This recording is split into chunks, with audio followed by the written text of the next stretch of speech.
হ্যালো বন্ধুরা, নাজ ড্রয়িং একাডেমির আজকের ভিডিওতে সবাইকে ঈদুল আজহার শুভেচ্ছা। আজকে আমরা হাজির হয়েছি ঈদুল আজহা উপলক্ষে একটি নতুন ড্রয়িং ভিডিও নিয়ে। তো বন্ধুরা, চলো তাহলে শুরু করি।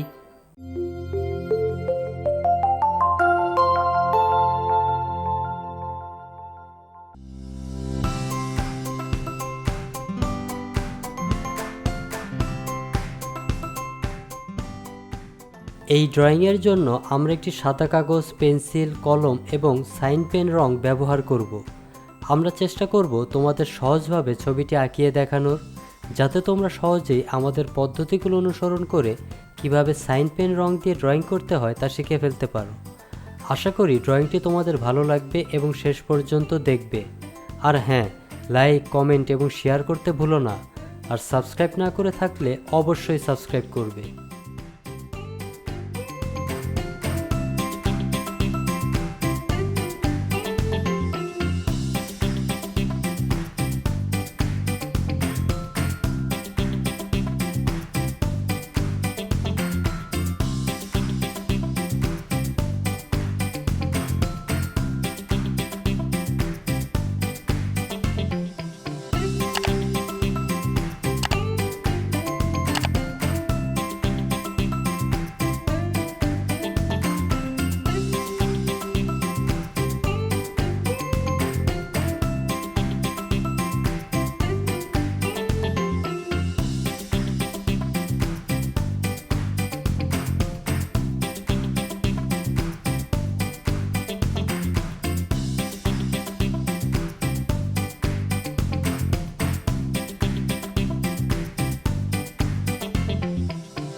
বন্ধুরা, এতক্ষণ আমাদের সাথে থাকার জন্য আবারও ধন্যবাদ।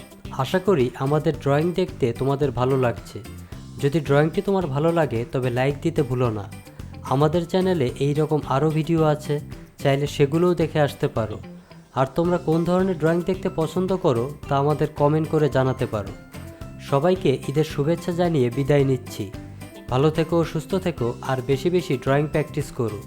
তুমিও একদিন ভালো করবে এই আশা রইল। আল্লাহ হাফেজ।